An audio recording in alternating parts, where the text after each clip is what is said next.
on the ground by the edge of the river. There were a few bloodstains here and there, that was all. I had a hunch I'd seen the last of June Lawson. Then I heard a faint noise behind me. Somebody was cocking a revolver.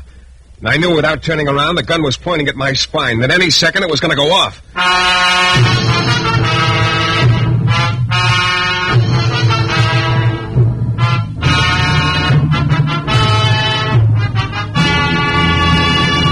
The New Adventures of Michael Shayne, Private Detective.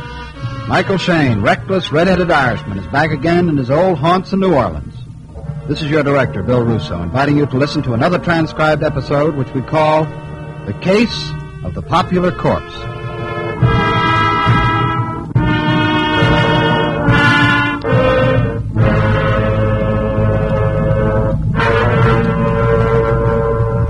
$30 for office rent. Come in. 765 phone, 320 lights. Leaves a balance of... no balance. I beg your pardon. Oh, I'm sorry, ma'am. Here, have a seat. Thank you. I hope I'm not disturbing you. No, I was just balancing my books. It's a job for a tightrope walker. Oh, what's on your mind, Mrs. Miss Clarissa Howard. Miss Howard. Mr. Shayne, I want you to find my niece for me, June Lawson. I'm turning to you as a last resort. Oh? I haven't wanted anyone to know, so I've been making excuses to them all about June's whereabouts. You see, it's a rather painful matter for me to discuss. What do you mean? Well, the plain fact is, Mr. Shayne, my niece ran away from home a month ago. I see. Oh, I suppose it was my fault, really. I should have made more of an attempt to understand her, but... Well, there's quite a difference between 55 and 29. More than just the years. Yeah. And that's made being her guardian a little difficult sometimes. You think June's here in New Orleans? I'm positive of it. You see, Mr. Shayne, June and I lived out in the country about 40 miles, near La Place. Oh, here's the address. I still live there, but a month ago she just left. Shortly afterward, I got a note from her. She wrote that if any mail came for her, to forward it care of General Delivery here. Her note was written on Donna Hotel stationery. Mm-hmm. Oh, and here's a snapshot of her. Yeah. Very pretty girl, Miss Howard. Oh, yes, indeed. Well, you don't have any idea where she'd be? Anything might help me find her. Well, she was fond of music and nightclubs. Oh, that's not much help. Yes, I know, but it's all I can offer, I'm afraid. She kept pretty much to herself, sort of strange and quiet. Even her hobby is a strange one. Oh, what is it? She collects epitaphs. Epitaphs? Is she kidding? Oh, no, she has quite a collection. Learn something new every day. Well, I can't guarantee anything, Miss Howard, but I will try to locate June Lawson. Oh, please do, Mr. Shayne. There's another thing. I'm not an alarmist, Mr. Shayne, but I'm a little worried about June. What do you mean? Well, I might as well tell you that she has some enemies. Oh? Yes, one in particular. A man named... Yeah? But that doesn't matter. I'm sure if we could just get her to come back home, she'll be safe and everything will be all right, and I'll be a very happy woman. Well, look, I'll do everything I can, Miss Howard, and I'll keep in touch with you.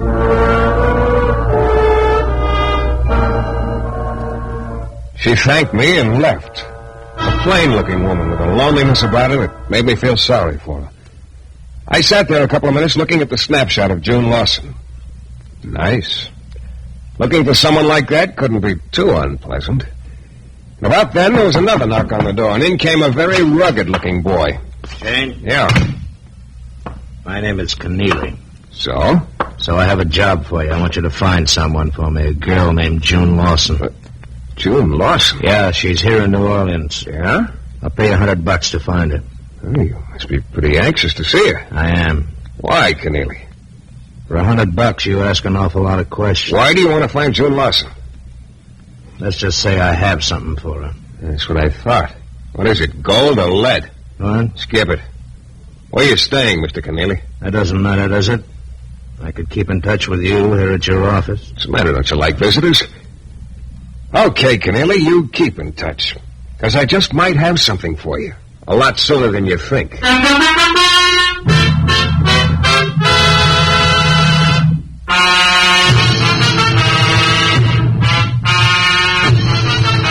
Well, in my business, you get used to surprises. I must admit that hearing the same story from two different people within an hour was a little startling.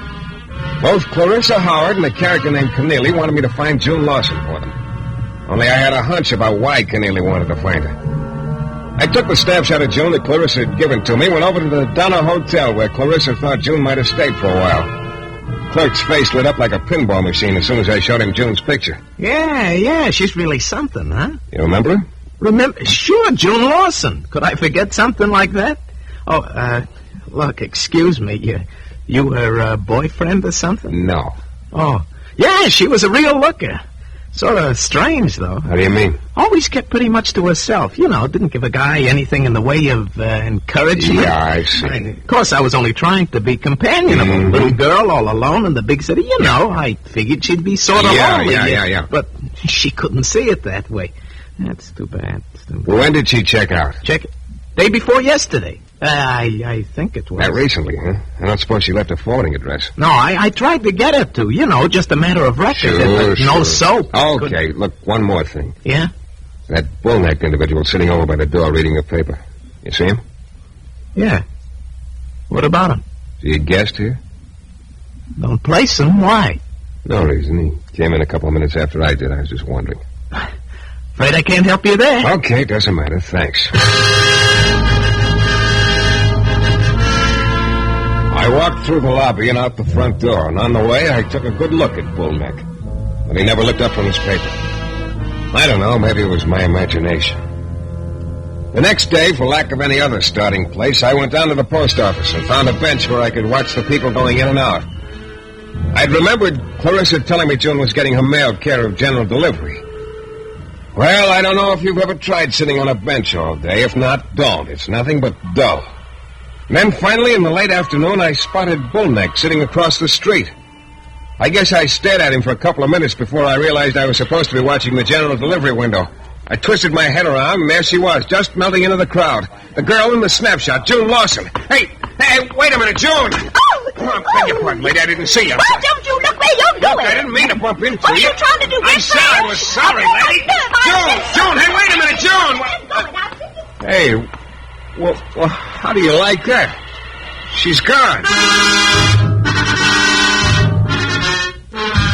Well, at least I'd seen June. I could tell Clarissa that her niece was alive and in New Orleans. So the next day, I drove out to Miss Howard's home in the country. It was a rambling old place. It just sort of leaned tiredly against a grove of trees. Even the air around the house smelled musty, and I was beginning to see why June had left home. There was a dehydrated-looking gardener wandering around in front of the house, prodding the ground here and there. I went over to him. Pardon me, mister. I'm talking to you. Hey, is this where Clarissa Howard lives? This is where. Well, do you tell her I'm here, or do I knock, or what? Ordinarily, you'd not. Okay, I'll be ordinary. Won't do you any good. Huh? Ain't home. Oh. And look, Chatterbox, would you mind telling me where she is? Don't mind. Except I don't know. Oh, fine. Away for the day. City, probably. Well, okay. By the way, you knew her niece, June Lawson, didn't you? Sure did. She ever say anything to you about where she was going when she left? Never did. You're a big help. I was away on a vacation when June left. I come back, she was gone. Maid Dawes had left, too. Guess neither of them like it here. Sore point with me, mister. What, is June leaving or the maid? Neither. My vacation, that's the sore point. Why? Oh, Miss Hart, she says to me before I went, she'd get somebody to look after things while I'm gone. So she turns around and hires about the stupidest man she could find. Yeah? I don't know who he was, and it's just as well. Now, take it easy. Why, the dumb, funny messed up all my work. All right, easy. All of it. Didn't do anything right. Yeah. Couldn't even mow a lawn. Yeah, no. Even cultivated around my prize camellias. Think of that. What do you now, know? any plain ordinary fool knows better than to cultivate around camellias. Of course. Why, just thinking about it gets me easy, so... Pop, easy. Why, if I ever get my Now, look, hands Pop, up- unwind. I haven't the time. I'll see you later. It makes me so doggone mad. I left the old fella hopping around, doing a little shadow boxing and turning the air blue. I went back to town, tried to figure out my next move. I was getting nowhere fast. One thing, sure, I had no ambition to camp at the general delivery window again. Then I remembered Clarissa had told me June liked nightclubs and music. Well, that was about as slim a lead as you can have, but it was better than nothing. So I started making the rounds of the night spots that had bands. Phillips was first on the list. I put a snapshot down on the bar in front of the bartender. What'll it be, mister? This. Hey, that's nice. But not on the menu. I know. Ever seen it before? I'm afraid I haven't had the pleasure. Okay, thanks. Hey, wait a minute. Yeah, what is it? When you find her, bring her in, will you? I'd like to meet her. I kept going. I covered 15 spots by midnight. I was about ready to give up. Nobody recognized June's picture, but they all wanted to see the original. Then I tried spot number 16. My luck started to pick up. Yeah, let's have another look. Yeah. She's been in here before? Yeah, she comes in here every now and then. Oh, thanks. Look, have one on me, will you? I'm going to stick around a while, just in case. Make yourself at home, mister. Yeah, thanks for the drink. I waited about an hour, I guess. Then all of a sudden, she was standing in the doorway, June Lawson. Only she didn't come in, just took a look around, turned, and went out again.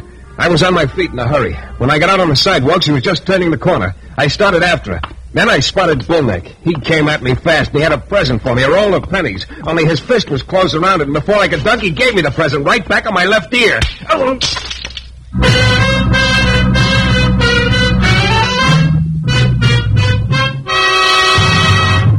In a moment, we'll return to the new adventures of Michael Shayne and the case of the popular corpse.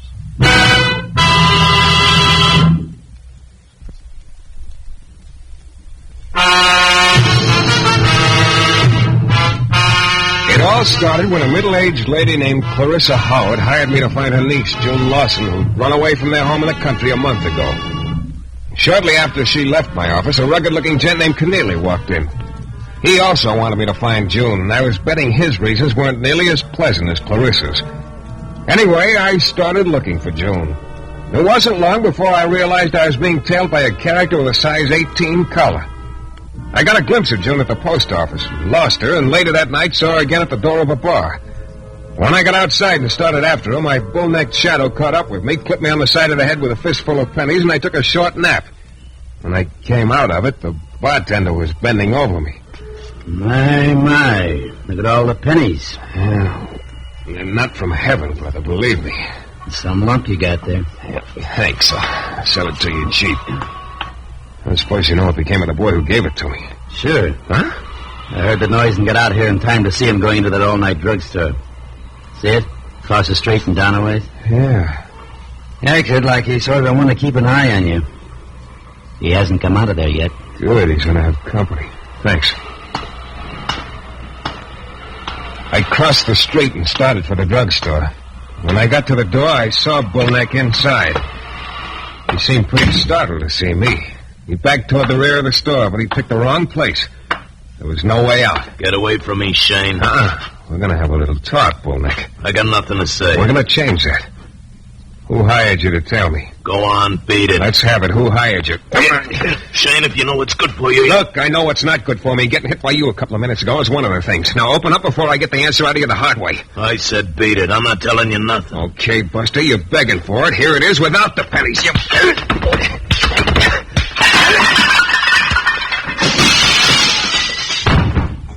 All right. Come on, champ. That was just the first round. Lay off, Shayne. Lay off. You feel more like talking now? Yeah. All right, who hired you to tell me? Go on, talk. Keneally. Keneally?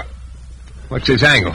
I don't know. Come on, Bullneck, open up or we'll go round and round again. I'm giving it to you straight. I tell you, I don't know. Keneally hired me. That's all I know. Keneally hired me. Okay. I think maybe you better retire from active service, though. As of right now. Well, I was no nearer finding June than before. But squaring with Bullneck for the lump on my head made me feel a little better about things. I went back to my office, and I was pretty sure I'd seen the last of Bullneck and the boy who hired him, Keneally. But that just shows how wrong you can be. When I opened my office door, there was Keneally sitting behind my desk. Hello, Shane. You found June Lawson yet? What are you doing here, Keneally? Asking if you found June Lawson yet. Look, you know if I found her yet or not. That bull-necked baboon of yours has been keeping you posted. I don't know what you're talking about. No, of course not. Now, listen, Keneally, I know why you want to find June. I'm not going to be a party to it. You'll never find her through me. I've told Bullneck to lay off, and I'm telling you. Now, get out.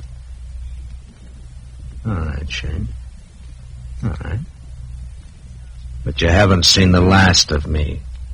That's a promise from me to you. But at the moment, I was more interested in bed than I was in Keneally's promises. So I went to my room and turned in. The next morning, I decided I'd better try again to see Clarissa so I could report to her. But she saved me the trouble. She was waiting for me at my office. Good morning, Mr. Shayne. I understand you came out to the house yesterday. Yes. I'm sorry I missed you. Have you found out anything yet? Well, I can't tell you where June is yet. Oh, I see. She's alive. She is, you're sure? I got a couple of glimpses of her. Oh, Mr. Shayne, that's wonderful. You don't know how happy I am to hear that. What a relief it is. You said June had an enemy. You started to name him, and then you stopped. Well, I thought it best not to say any more about it. I think we better. Is his name Keneally? Keneally? Is it? Yes, Mr. Shayne. I think you better tell me why he's looking for her, Miss Howard. Yes, I suppose I had. You see, Mr. Shayne, I've acted in a sense as June's guardian for some time. The periodic sums of money in her inheritance have always been paid to me. I regulated her finances. But for the last year, I received no money from the estate at all up north. June told me the inheritance had all been paid. You found out differently? Yes. June finally confessed that she'd been intercepting the money to pay Keneally. Blackmail? Yes. She wouldn't tell me why. Well, cheer up, Miss Howard. We're not licked yet. I must admit I'm fresh out of leads. Is there anything you forgot to tell me about her that might help? No, I can't think of anything. Wait a minute. You did tell me something that might help. You said June's hobby was collecting epitaphs.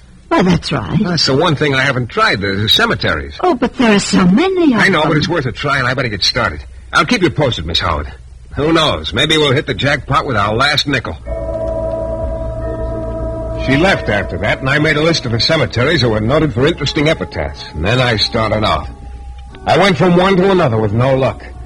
It was just a little before dark when I got to St. Louis Cemetery number 1. Way across the place, a couple of 100 yards away, I saw a girl walking among the crypts. I started toward her, and I was still more than 100 yards away from her when she turned her head and saw me. It was June. She didn't waste any time. She headed in the direction of the river, and fast. Hey, June! Hey, wait a minute, June! What for crying out loud? She's gone. Here we go again. I kept going toward the river, because I knew she'd have to be around there somewhere. It was getting pretty dark now. Finally, I got to the bushes near the bank and parted them. And I stopped. Her hat was on the ground by the river's edge, and there were a few bloodstains here and there. That was all. I had a hunch I'd seen the last of June Lawson. Then I heard a faint noise behind me. Somebody was cocking a revolver. I knew without turning around that the gun was pointing at my spine, that any second it was going to go off.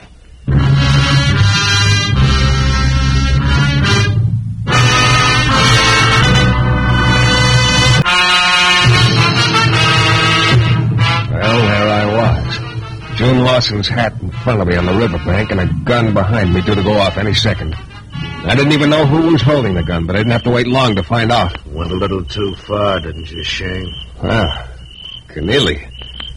Can't say I'm very surprised. You're gonna come with me, Shane, right now, and no tricks, or you'll get one right in the back. The way June Lawson did? Yeah, if you want to put it that way. You know, ordinarily, there's nothing I'd like better than to accept your invitation. Right now, I haven't the time. Shane! I was lucky. The light was bad. The slug plowed into the dirt an inch from my neck. I kept in the bushes and kept moving fast. A couple of times I could see Keneally walking along, outlined against the sky. And finally, I shook him.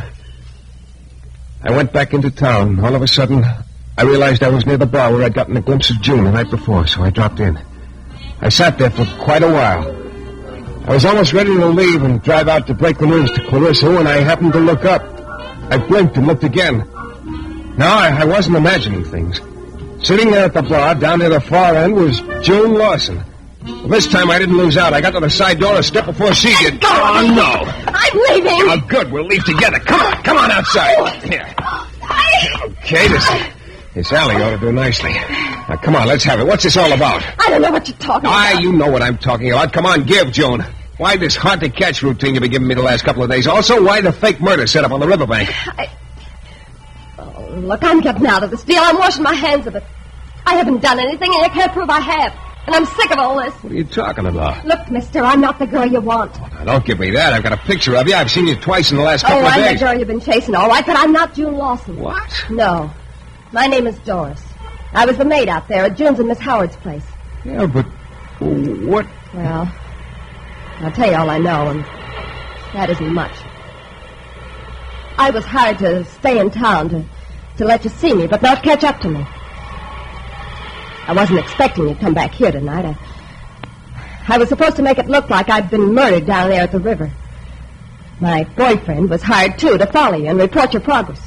Your boyfriend? You mean Bullneck? I still don't see If what... anyone asks us, we were supposed to say Keneally hired us. But Keneally really didn't hire either of you, huh? No. Believe me, mister, I'm telling the truth. Yeah, I think you are, Doris. And the reason I thought she was because I started remembering things all of a sudden. Things the withered little gardener had told me. That June must have left while he was away. And that somebody had been cultivating around his prized camellias. Yeah, about then it all began to make sense. I drove out to Clarissa's place. It was dark and quiet. I fumbled around until I found a shovel leaning against a lath house. Then I went over to the camellia bushes. I started to dig. The ground was soft and it wasn't from rain. I had a pretty strong hunch what I'd find. 2 feet down and I stopped. Wasn't a pretty sight. Only I didn't have much time to brood about it. Good evening, Mr. Shayne. Clarissa. Yes. Kindly do not move. I have a gun. So, you've discovered my dear departed niece's resting place. Very clever of you. You killed the real June Lawson a month ago. It will be a month tomorrow. Very convenient of you to have dug your own grave, Mr. Shayne. Grave? Yes. You will rest in peace beside June there. Oh, wait a minute. Put down that shovel. Put it down! Come on now. Let's have the gun. Let's have it. That's better. Drop the gun, Shayne. Keneally. Yeah, Keneally. Oh, look. You won't get away this time, Shayne. No, you, Clarissa. I don't know what you're talking about, Mr. Keneally. Look, if you let me get a word in... You haven't time for many more words, Shayne. You killed my cousin. That's why you're going to die, too. Your cousin? Yeah, June Lawson. June, but... A little while ago, down on the riverbank. I missed you then. I won't miss you now. Look, you got it all wrong. Clarissa hired me... Yes, I know Clarissa hired you to kill June. I know all about Clarissa. I tell you, I don't know what You've been stealing the money from June for 2 years, Clarissa, from the estate. I became suspicious. Came here to investigate. So that's the motive, Clarissa. June found out you were taking her dough, confronted you, and you answered all her questions permanently. Don't try to get out of it, Shayne. Clarissa hired you to kill June. Now, look, this is straight. I had nothing to do with it. Clarissa killed June. You came to New Orleans to investigate, and when she found out you were coming to see me, she got to me first to discredit you. She hired the maid to pose as June. No good. Well, can't you get it through your head that Clarissa killed June a month ago? What are you talking about? Look. This hole in the ground behind me. Look. He looked for quite a while. And Clarissa started to edge away, but not soon enough. Keneally turned on her, and his face was white, but his gun didn't waver. It was pointed right at her head. There was only one thing I could do, dive at him. It was a dead heat. Just as I hit him, the gun went off. A slug hit the tree beside Clarissa, and by that time I had the gun turned toward the ground. I kept twisting, and suddenly his hand went limp. I had the gun. He just sort of sagged in. Shocked, I guess. I knew then that I could persuade him to let the law take its course with Clarissa. Well, that's just about that. Except the way I look at it, I'm still in danger. Just as much as ever. No, not from Bullneck. I haven't seen him since. And not Keneally. He's pretty grateful I stopped him from killing Clarissa. No, it's that gardener of Clarissa's I'm worried about. He's still looking for me on account of what I did to those prize camellias of his that night. This